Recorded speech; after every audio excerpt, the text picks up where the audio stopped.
Boa noite, Walter.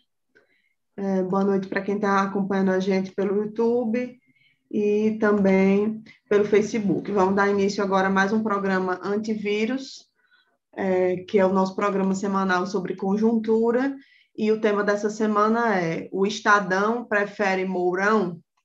E para começar a discussão, Walter vai abrir. Walter. Legal. Boa noite, Natália.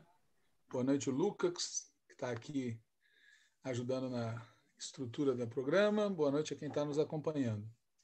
Pois é, pessoal, a situação política agravou-se muito nos últimos dias e nas últimas horas. Alguns sinais disso. Primeiro, pronunciamento do ministro da Defesa e dos 3 comandantes, atacando o presidente da CPI da Covid. Segundo, a declaração do presidente da República, segundo o qual, abre aspas, eleições no ano que vem serão limpas. Ou fazemos eleições limpas no Brasil ou não temos eleições, fecha aspas. Terceiro, o editorial do jornal O Estado de São Paulo, intitulado Chega de Chantagem, exigindo que Arthur Lira tramite algum dos pedidos de impeachment. E quarto, a internação do presidente e todo o noticiário duvidoso que cerca o episódio. Eu destaco nesse noticiário duvidoso a manchete do Sensacionalista, segundo a qual, abre aspas, Brasil se surpreende ao saber que Bolsonaro está com dificuldade para fazer, fecha aspas, e mais não digo, para que ninguém fique enfesado comigo. Brincadeiras à parte, o primeiro parágrafo do editorial do Estadão diz o seguinte, abre aspas, a nação não suporta mais chantagem, basta de ameaças às instituições da República e ao regime democrático que os brasileiros reconquistaram, não sem grande sacrifício. É hora de coragem e firmeza na defesa da liberdade. Fecha aspas. Há muito a ser dito sobre esse parágrafo. Não me refiro ao fato, para não dizerem que somos prisioneiros do passado, de que a reconquista das liberdades democráticas foi contra a ditadura militar implementada pelo golpe militar que o Estadão apoiou. Eu refiro-me, na verdade, a um outro aspecto, a um detalhe curioso. A nação, como vocês sabem, é o termo que o Estadão usa para designar o setor das elites que eles, o Estadão, quatrocentão jornal do Estado de São Paulo, representam ou julgam representar. A nação, segundo o Estadão, não suporta mais chantagem, suportou só até aqui. Basta de ameaças significa dizer que até aqui as ameaças vinham sendo feitas, sem que se dissesse basta. É hora de coragem e firmeza significa dizer que antes não era isso que prevalecia, não era isso que era recomendado. A pergunta é, o que ocorreu para fazer o Estadão mudar de opinião?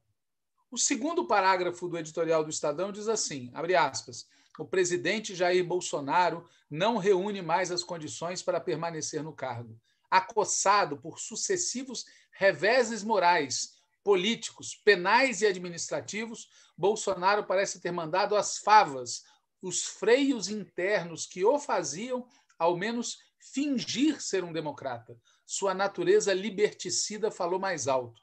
Como alguém que não tem mais nada a perder, o presidente se insurgiu contra a Constituição ao ameaçar de forma explícita a realização das eleições no ano que vem, como a lei maior determina que haverá. Fecha aspas. Como se vê, na opinião do Estadão, Bolsonaro reunia, não reúne mais, reunia as condições para ser presidente, na opinião do Estadão. Por exemplo, no segundo turno de 2018, para derrotar o PT. Naquela época, mais exatamente no dia 22 de outubro de 2018, num discurso que foi feito na sua casa e retransmitido para a Avenida Paulista, na cidade de São Paulo, capital, Bolsonaro disse o seguinte, entre outras coisas, abre aspas, vocês verão umas forças armadas altiva que estarão colaborando com o futuro do Brasil, fecha aspas. Abre aspas, vocês, petralhada, verão uma polícia civil e militar com retaguarda jurídica para fazer a lei valer no lombo de vocês. Fecha aspas. Abre aspas. Esses marginais vermelhos serão banidos da nossa pátria. Fecha aspas. Petralhada, vai tudo vocês para a ponta da praia. Fecha aspas. Ponta da praia, segundo o insuspeito jornal O Globo, da família Roberto Marinho, foi uma gíria usada por militares no tempo da ditadura para se referir a uma base da Marinha na Restinga de Marambaia, no Rio de Janeiro. O local era usado para a execução de presos políticos. Ou seja, petralhada, vocês vão ser todos executados. Isso foi dito em 2018. Naquela época, não me lembro do Estadão dizer que Bolsonaro, nesse discurso, mandou as favas, os freios internos que o faziam, ao menos, fingir ser um democrata. Nem lembro do Estadão reclamar que sua, de Bolsonaro, natureza liberticida falou mais alto. Fecha aspas. Naquela época, contra o PT, valia tudo, né? Assim, o que foi mesmo que incomodou o Estadão para eles falarem isso agora? Segundo o próprio jornal, o fato novo é que o presidente se insurgiu contra a Constituição ao ameaçar de forma explícita a realização das eleições no ano que vem, como a lei maior determina que haverá. Fecha aspas. Cá entre nós, Bolsonaro vem fazendo esse tipo de ameaça há muito tempo, e não apenas sobre as eleições. Assim, talvez o que preocupe o Estadão é que as pesquisas indicam que Bolsonaro vai perder. E se ele cumprir a palavra, vai tentar um golpe, e aí a situação vai sair do controle. Sigo a leitura do editorial do Estadão. Ou fazemos eleições limpas no Brasil, ou não temos eleições, afirmou Bolsonaro ao punhado de apoiadores que batem ponto no Palácio da Alvorada. Todos sabem o que Bolsonaro quer dizer com eleições limpas.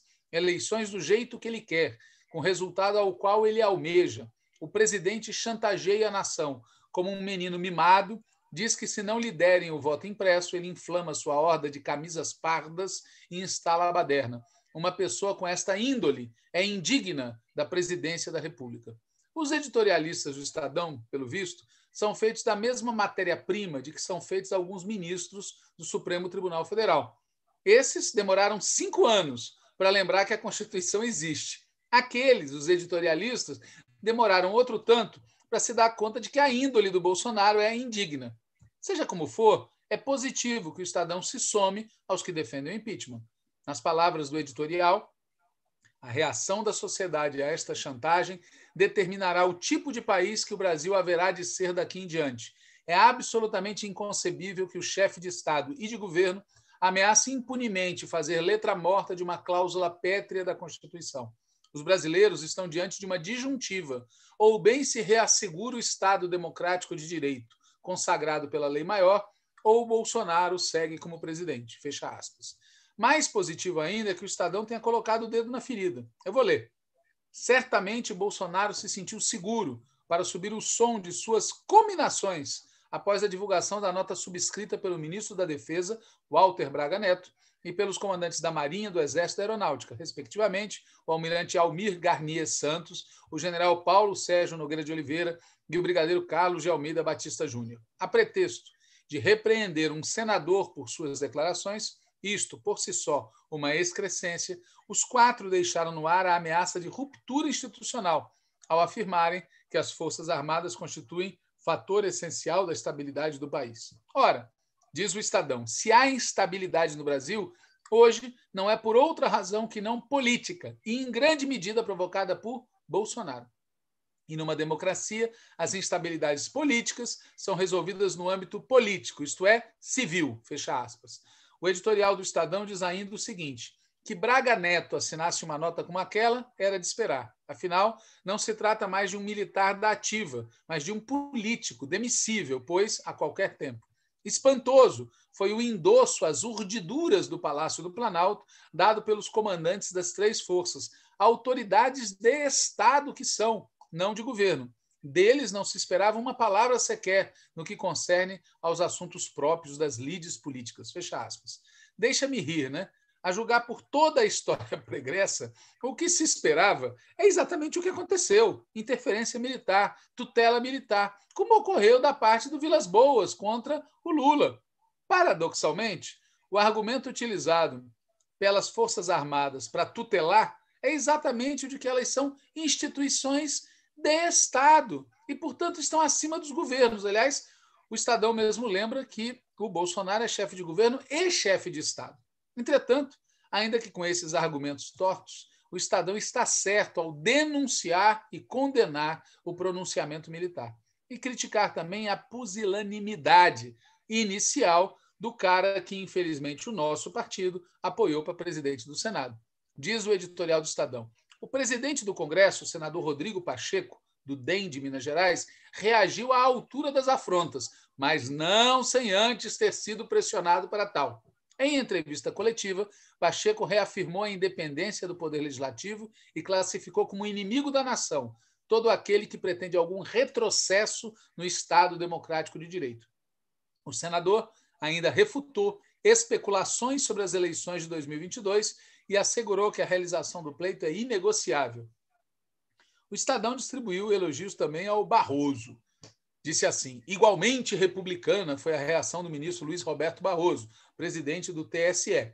Barroso afirmou que qualquer tentativa de Bolsonaro de obstruir, esse negócio de obstrução, em se falando do Bolsonaro, não é bem legal, de obstruir a realização das eleições de 2022, configura crime de responsabilidade. Seria mais um no rol dos crimes de responsabilidade que o presidente já cometeu. Mas o mais importante no editorial do Estadão é o que diz acerca do impeachment. Vamos ler, está no último parágrafo do editorial. Ao Estado, a senadora Simone Tebet, MDB Mato Grosso do Sul, afirmou que a CPI da Covid já reuniu elementos suficientes para pedir a cassação do presidente da República. Cabe agora ao presidente da Câmara dos Deputados, Arthur Lira, PP Alagoas, mostrar ao país que tem brio e espírito republicano. Lira deve dar seguimento a um dos 123 pedidos de impeachment contra Bolsonaro que pairam sobre sua mesa. Tibieza não assegura lugar de honra na história. Bom, o Estadão, o jornal O Estado de São Paulo, é o porta-voz tradicional de uma parte da direita gourmet. Mas ainda não dá para ter certeza o quanto o ponto de vista do Estadão expressa o ponto de vista dos partidos políticos que integram essa direita gourmet. Porque, por enquanto, o MDB, o DEM e o PSDB não se somaram ao movimento fora Bolsonaro e aos pedidos de impeachment. Assim, o mais importante é que um dos cérebros da elite brasileira se deu conta de que a continuidade do Bolsonaro constitui um problema. Se tornou um problema. E por qual motivo? Por qual motivo exatamente agora?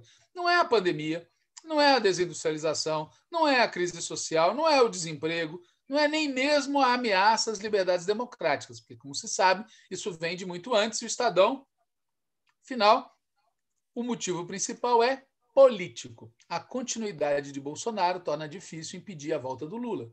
Como disse o MBL, para impedir a volta do Lula é preciso tirar o Bolsonaro, porque só assim vai se abrir espaço para uma candidatura de direita. O fato é que as pesquisas que indicam existir uma maioria pró-impeachment e pró-vitória de Lula estão dominando o cenário. Apesar de ter maioria no Congresso, apesar das eleições serem daqui a 15 meses, apesar do avanço da vacinação e apesar do grande empresariado estar lucrando muito, as perspectivas de reeleição de Bolsonaro seguem caindo e as de Lula seguem subindo. É principalmente isso que gera crescente nervosismo no andar de cima. Nervosismo, em primeiro lugar, no governo Biden, que obviamente está operando para impedir o retorno à presidência do Brasil de um presidente que apostou numa política externa altiva e ativa, aproximando-se, entre outros, da China e da Rússia. Vale dizer que os Estados Unidos têm outros motivos de preocupação, além, é claro, da fixação de montar uma frente democrática contra o autoritarismo chinês. É o caso, com destaque, da situação da Colômbia, peça essencial na ação político-militar dos Estados Unidos na América do Sul. O que ocorreu no Haiti, o que ocorreu em Cuba, indicam de maneiras diferentes que estão em pleno curso operações encobertas, onde o dedo da CIA certamente está presente. Aliás, recentemente veio ao Brasil o novo diretor da CIA, reunir-se com Bolsonaro e com comandantes militares. Aliás, a esse respeito, eu recomendo ler um texto publicado no dia 8 de julho, na Carta Capital, um texto assinado pelo nosso companheiro Celso Amorim. Eu recomendo ler esse texto não porque eu concorde com ele, pelo contrário. O título do artigo é "O Deep State vem ao Brasil". E a pergunta é: o que o diretor da CIA tinha a tratar em Brasília com Bolsonaro e 2 ministros militares? E a resposta do Celso Amorim é tomar o pulso da situação. É um médico, ele veio tomar o pulso. Viu como é que está o batimento. O Celso Amorim diz ainda que o pêndulo norte-americano ainda não se fixou entre ficar com a extrema-direita e arriscar-se a uma antipatia crescente das populações ou abster-se de ações que antagonizem os anseios democráticos em 2 países, Brasil e Colômbia, cuja evolução terá repercussões em toda a região. O radar de Washington ainda está indeciso, né? Para completar, o Amorim ainda absolve o Biden, assim como absolve o Obama nas maquinações do Deep State. O pobre presidente dos Estados Unidos não sabe o que fazem os auxiliares. Eu acho que deve ser o contato com presidentes de esquerda que leva esse tipo de análise. Mas, falando sério, para começo de conversa, as alternativas não são só essas duas, né? Bolsonaro ou não fazer nada. Eles têm um leque de alternativas. Seja como for, esse texto do nosso companheiro Celso Amorim é de uma ingenuidade a toda prova e revela a camisa de 7 varas em que se enfiaram aqueles que vibraram com as novidades trazidas pelo governo Biden. O que quer que Biden signifique de novo no interior dos Estados Unidos não se estende de forma alguma ao que acontece lá de fora. É a mesma operação imperialista de sempre. E Biden, repito, está nervoso com o que ocorre na Colômbia e com o que acontece no Brasil. Por outros motivos, os militares brasileiros também estão nervosos. E tudo indica que, para além de motivações geopolíticas, estratégicas, motivações mais nobres, na raiz da escalada retórica recente dos militares, tem também alguns motivos, digamos, menores, mais minúsculos, menos nobres, embora as quantias citadas não sejam minúsculas nem aqui, nem na Conchinchina. O enfraquecimento do Bolsonaro expõe o partido militar, provocando crescente descrédito numa instituição que é muito zelosa por sua imagem e confirmando o risco permanente para a democracia e para a justiça, que decorre do disposto pelo artigo 142 da Constituição e da existência de uma justiça militar corporativa. Certamente, nas Forças Armadas está se discutindo como reduzir os danos, mesmo que à custa de maiores danos para as liberdades. Pode ser que exista, inclusive, quem proponha ceder os anéis, ou seja, Bolsonaro, em troca de manter os dedos. Até porque o vice-presidente é um general, né? O fato é que há nervosismo. A esse respeito, eu recomendo reler um manifesto que foi divulgado em maio por 6 ex-ministros da Defesa. Um deles, ministro do golpista Michel Temer. Lá nesse texto se diz que as Forças Armadas são instituições de Estado, com importante papel na fundação da nacionalidade e no desenvolvimento do país. Sua missão indeclinável é a defesa da pátria e a garantia de nossa soberania. Merecidamente desfrutam de amplo apoio e reconhecimento da sociedade brasileira. E diz o manifesto desses ministros ainda: diante das imensas dificuldades decorrentes da crise imposta pela pandemia do coronavírus, cujos efeitos se alastram de forma trágica pelo Brasil, as Forças Armadas cumprem importante papel no enfrentamento das adversidades e na manutenção da unidade e do ânimo da população. É mesmo? E diz ainda o manifesto: a democracia no Brasil, mais que uma escolha, conforma-se como um destino incontornável, que necessita da contribuição de todos para o seu aperfeiçoamento. E a Constituição estabelece no seu artigo 142 que as Forças Armadas destinam-se à defesa da pátria, à garantia dos poderes constituídos e, por iniciativa de qualquer destes, da lei e da ordem. Ou seja, os ministros que assinaram esse manifesto reivindicam o artigo 142, reivindicam a história e a trajetória das Forças Armadas e ainda dizem que não pairam dúvidas acerca dos compromissos das Forças Armadas com os princípios democráticos ordenados na Carta de 88. A defesa deles tem sido e continuará sendo o fundamento da atuação das forças. Quer dizer, assumem uma mentira, porque é mentira isso, não tem outro nome, e agregam. Assim, qualquer apelo e estímulo às instituições armadas para a quebra da legalidade democrática, oriunda de grupos desorientados, merece a mais veemente condenação. Constituem afronta inaceitável ao papel constitucional da Marinha, do Exército e da Aeronáutica, sob a coordenação do Ministério da Defesa. Sabe o que acontece quando a gente passa o pano em facínora? O facínora te devora. Esse manifesto foi desmoralizado em menos de 60 dias, porque exatamente o ministro da Defesa e os 3 comandantes mostraram que as Forças Armadas brasileiras continuam sendo o que são, o oposto do que os tolos que assinam esse manifesto dizem.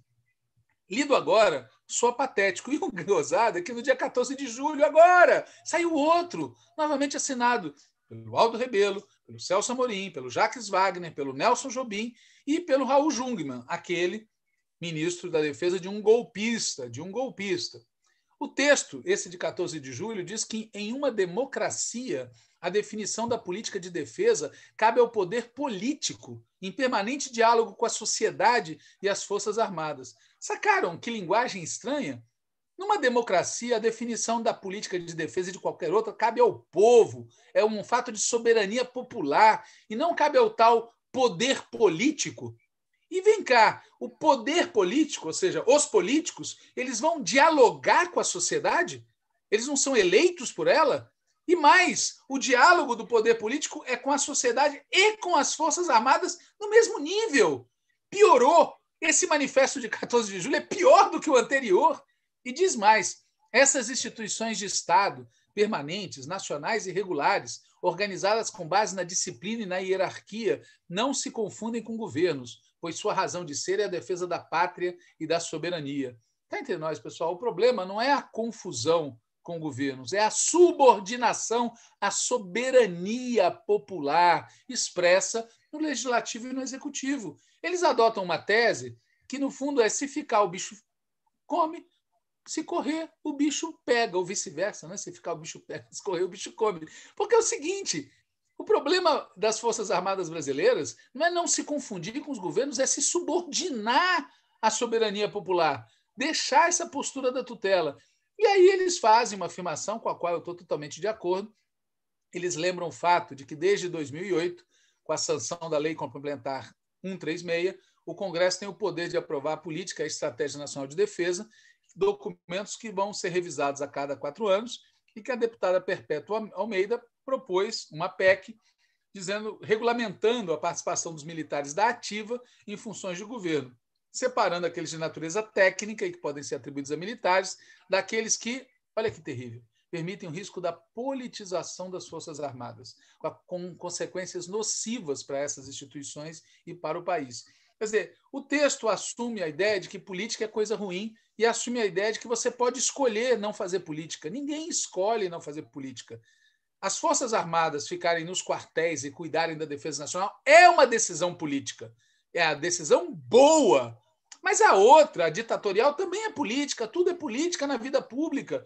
Essa ideia de que você pode ter participação na vida pública sem política é uma ideia reacionária. Me espanta que gente com tanto preparo intelectual assine uma caca dessas, porque só falando assim, uma caca dessas, e não falem do essencial, que é a partidarização. O problema das Forças Armadas não é a politização, é agir como partido político que tutela. Mas eles defendem o artigo 142, portanto, estão reclamando do quê? Né? Bom, eles defendem a PEC da Perpétua e conclamam, 14 de julho, hein, pessoal? Conclamam o Congresso Nacional a assumir o papel que lhe cabe e que nos une, a defesa das nossas Forças Armadas, dos serviços que prestou ao país e de sua condição de instituições de Estado, conforme determina a nossa Constituição Federal. Ou seja, voltam à fábula de que ser uma instituição de Estado salva, quando o problema é de outra natureza, é que, por serem uma instituição de Estado, os militares entendem que eles estão acima da democracia, acima dos governos, acima de tudo, e volta o esquecimento de que o Bolsonaro é chefe de Estado, agem como se o Bolsonaro estivesse violando as Forças Armadas e, ao contrário, elas são cúmplices do que está acontecendo. O Partido Militar pôs o Bolsonaro lá. E, no dia 14 de julho, soltam uma nota falando que o Congresso tem que defender as Forças Armadas. É inacreditável. Mas, enfim, voltando ao tema do nervosismo, que eu fiz uma grande volta, ele atinge particularmente, além dos militares do Biden, eles atingem os defensores da chamada terceira via, cuja prosperidade eleitoral, em grande medida, depende do esvaziamento da atual polarização entre Lula e Bolsonaro.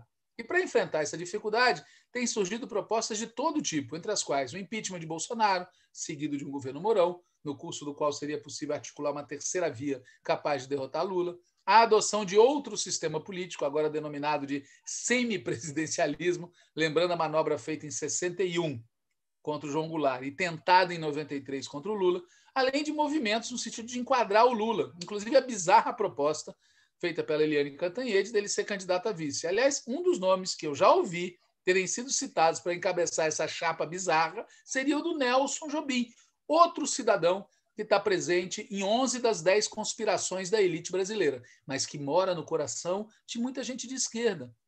Por tudo isso, o fato é que o nervosismo estava espalhado e pode bater também no centrão, que é quem, em última análise, decide se o impeachment vai andar ou não. Nesse sentido, é que a gente vem insistindo que essas várias movimentações nervosas do andar de cima podem acabar conduzindo para uma saída Mourão.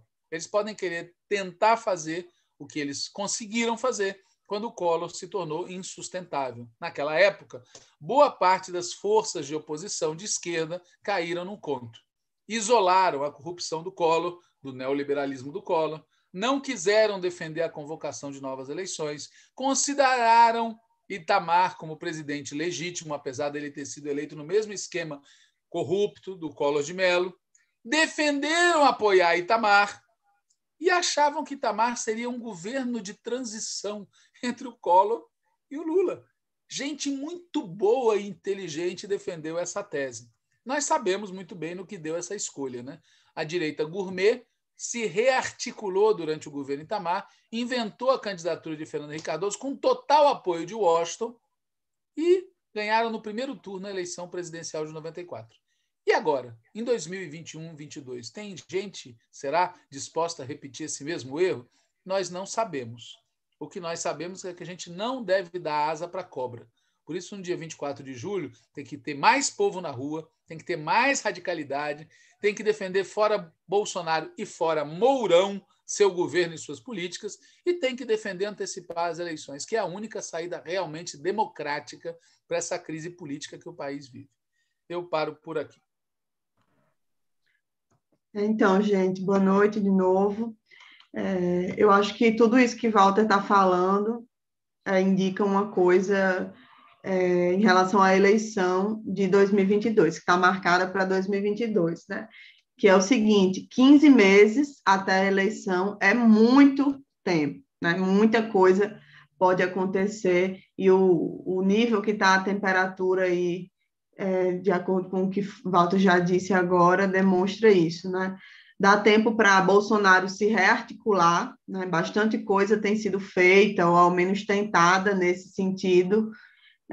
Há quem diga, inclusive, que a atual questão de saúde dele é parte desse processo de recuperação da imagem, de reconexão, enfim.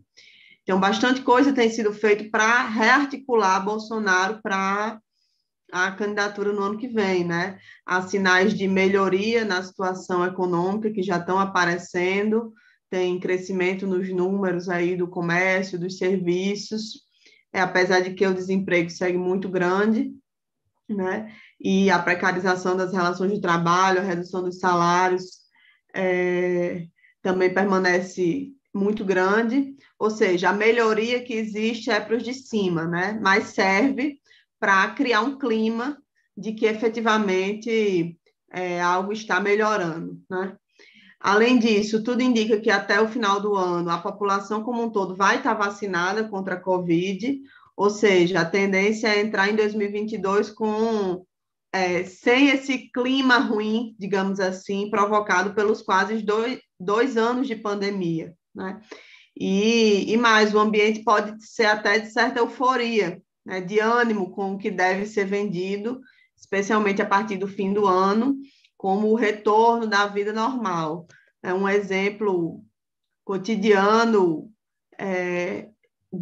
disso, é algo que eu já falei aqui, e que se reflete muito no ânimo da população de uma forma geral, que é o fato de que em fevereiro do ano que vem, muito provavelmente, haverá carnaval no Brasil, né? Além disso, não tem sinais de fortes perdas de apoio, do apoio do empresariado ao governo, né? Certamente tem muita gente que gostaria que a terceira via se viabilizasse, até mais por razões, digamos assim, estéticas do que programáticas e políticas.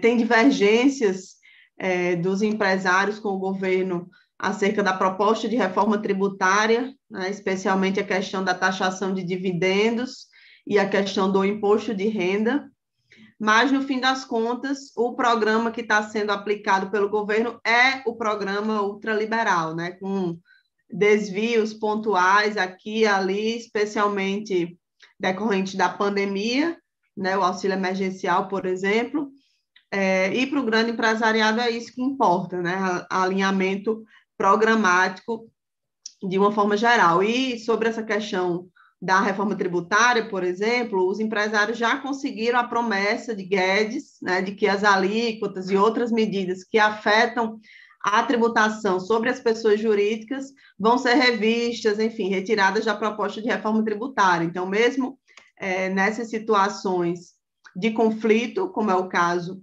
dessa questão da reforma tributária, eles também se entendem com muita facilidade, né? Além disso, em relação à retomada de Bolsonaro, da rearticulação de Bolsonaro para a eleição do ano que vem, tem um outro ponto que é a ação do governo nesse tempo, né, que também pode provocar efeitos, não dá para dar de barato de que não vai influenciar em nada os caras terem o governo federal na mão por mais 15 meses, né? Por exemplo, Guedes segue anunciando a ampliação do Bolsa Família. Está anunciando isso há muito tempo, desde o ano passado. Por que não fez ainda, né? Agora o anúncio é para 2022. Então, tem um motivo político que é fazer certas coisas o mais perto da eleição possível para criar um clima que gere o mínimo de impacto no orçamento, inclusive, né? E está dizendo que a ampliação do Bolsa Família vai ser financiado pela taxação dos mais ricos, né? Isso aí é parte da taxação dos dividendos, é parte aí da confusão que está instalada entre eles. Enfim, então, 15 meses é muito tempo e dá para o governo Bolsonaro se rearticular em diversas frentes, como essas que eu dei como exemplo aqui. Além disso, também é tempo suficiente para se articular uma terceira via, sim, né? Tanto o impeachment como outros fatos imprevisíveis e ingovernáveis podem criar as condições para que a turma da terceira via se organize.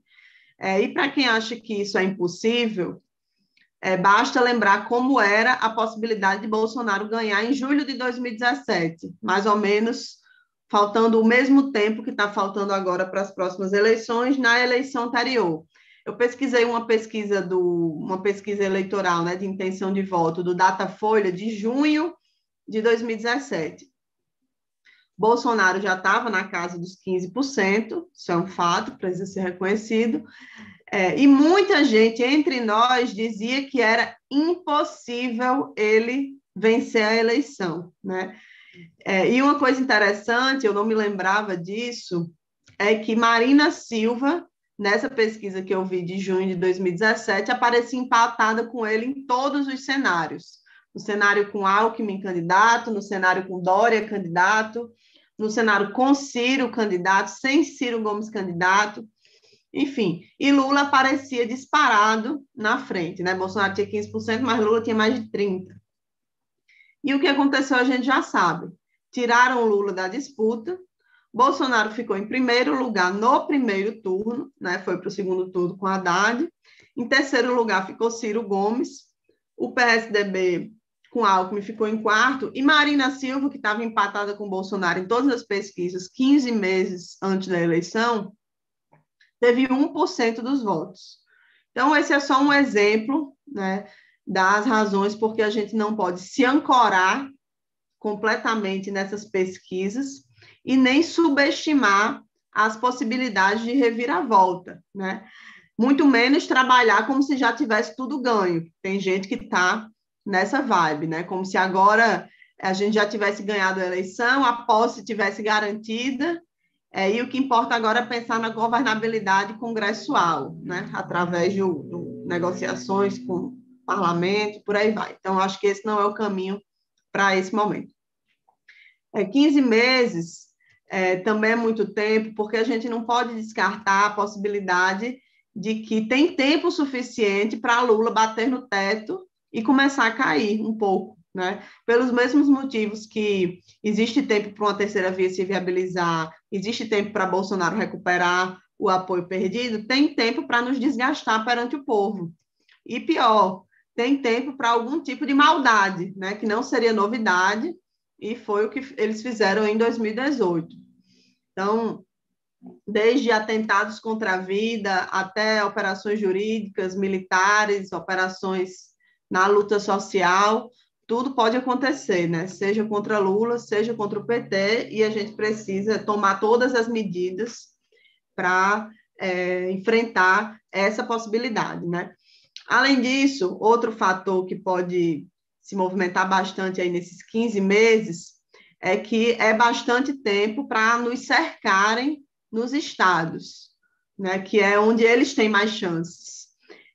A gente tem a candidatura presidencial mais competitiva, isso é um fato, mas a gente não está no páreo da disputa na maioria dos estados do país, né? Se a gente der bobeira, pode acabar sendo sugado para alianças, para projetos de direita, para não candidaturas com promessas de apoio presidencial, e quem garante que depois essa conta vai fechar, né? Ou seja, precisamos ter cuidado para não nos apegarmos, né? Não nos apagarmos, né? Não deixarmos de construir os nossos palanques, enfim, nas disputas estaduais, confiando que palanques de supostos aliados que estão prometendo apoio 15 meses antes serão mesmo palanques para a campanha do presidente Lula, né? A nossa tática deve ser outra. A gente tem que construir desde já palanques confiáveis, né, de esquerda, fortalecer esses palanques, até para, se for para fazer algum movimento de aliança, isso ser feito mais na frente, né, quando o cenário eleitoral estiver realmente mais definido, mais delineado, e a gente tem a força, né, para fazer esse movimento. Não faça, enfim, porque não tem opção, porque não construiu nada, porque não colocou nenhuma liderança para se viabilizar na disputa. Então, esse é um outro elemento que a gente tem que atentar aí relacionado a esses 15 meses, né? Também tem tempo, nesses 15 meses, para amansar o nosso programa, né? É um problema nesse quebra-cabeça todo da disputa política que está em curso atualmente, que culmina, né, na disputa eleitoral que está prevista para o ano que vem, é um problema a questão programática. No ano passado, a gente aprovou, o PT aprovou um plano de reconstrução e transformação do Brasil. É interessante notar que de lá para cá, muita gente passou a chamar de plano de reconstrução, né? Deixou a transformação de lado e virou só plano de reconstrução. Tem muita coisa boa e correta nesse plano, nesse documento que foi aprovado, mas também tem várias divergências que seguem existindo, tem lacunas, tem retrocessos, né? E não é um programa de governo. É uma base, mas não é um programa de governo. O programa de governo ainda vai ser elaborado, debatido, votado, enfim, isso deve acontecer só no ano que vem.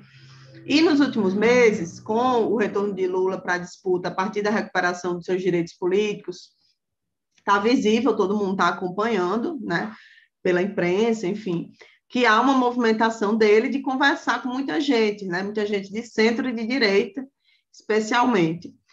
Mesmo a tática eleitoral não tendo sido ainda debatida nem aprovada no Diretório Nacional, mas essa operação está nítida que está acontecendo, né? A gente sabe que essa movimentação passa pelo assunto da governabilidade congressual, né, que tem tudo a ver com qual programa vamos querer, qual programa vamos tentar, e qual vamos conseguir aplicar, né? São coisas distintas. O que é que a gente vai propor, o que é que a gente vai tentar fazer e o que a gente vai efetivamente conseguir. Mas é um fato que, se 15 meses antes da eleição a gente já está num intenso diálogo com amplos setores, não apenas de centro, também da direita, é preciso colocar para a nossa análise a questão: que influência isso vai ter, né? Vai ter alguma influência no nosso programa, seja de campanha, seja de governo? Então, esse é um outro elemento aí que a gente precisa considerar para esses 15 meses até a eleição. Também dá tempo, vamos lembrar, de mudar as regras do jogo, né?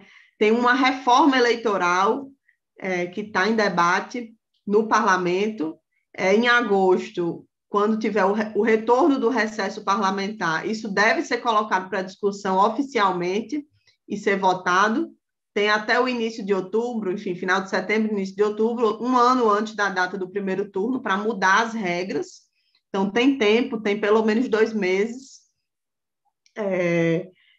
descartando, né, o recesso parlamentar que começa amanhã, tem pelo menos 2 meses para aprovar mudanças no sistema eleitoral, né? A gente já falou sobre isso aqui no Antivírus, eu fiz um breve informe sobre quais eram os principais assuntos que estão em discussão. Quando os projetos oficialmente forem colocados em pauta, a gente deve voltar ao assunto para detalhar o que de fato entrou, não entrou, depois para comentar o que foi aprovado. Mas eu só queria destacar 3 discussões que perpassam esse assunto que a gente está tratando aqui hoje mais especificamente, que é a eleição presidencial e Congresso, e que podem, no âmbito da reforma eleitoral, ser armas utilizadas contra a esquerda e contra uma vitória de Lula, né? O primeiro é o distritão, o segundo é o debate do semipresidencialismo, que tem gente levantando, o terceiro é o debate do voto impresso, que todo mundo está aí acompanhando, todas as ameaças que Bolsonaro está fazendo em relação a isso. Walter também já comentou aqui no início. Então, essa questão das regras do jogo, né, das regras do sistema eleitoral é algo para a gente também ficar atento aí, que há tempo para serem alteradas ainda, né? E, por fim, se nada disso der certo, né, se nada disso acontecer, tem tempo ainda, daqui para outubro do ano que vem, de uma virada de mesa, né? Nesse contexto de fortalecimento de Lula, de escândalos de corrupção envolvendo o governo Bolsonaro, né? Toda essa crise sanitária, crise social, enfim, todo esse contexto, nesse contexto inteiro, também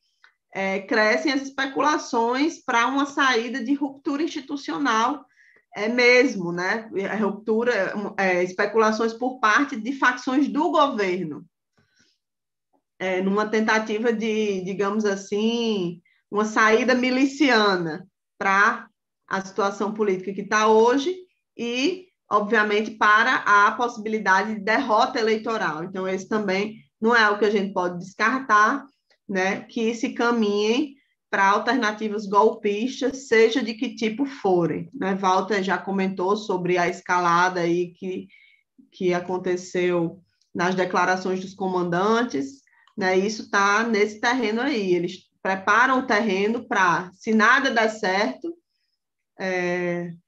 fazerem algum tipo de ruptura. Por isso que, antes de discutir o que a gente vai fazer no governo, é preciso lembrar que muita coisa pode acontecer daqui até lá, né? Eu pontuei algumas coisas aqui, e o fato é que a gente precisa se preparar para um altíssimo grau de enfrentamento. Em qualquer circunstância, já seria um erro, mas nas atuais circunstâncias é incogitável agir como se a eleição tivesse ganha e como se a gente devesse agora nos preparar para tomar posse e para governar, né?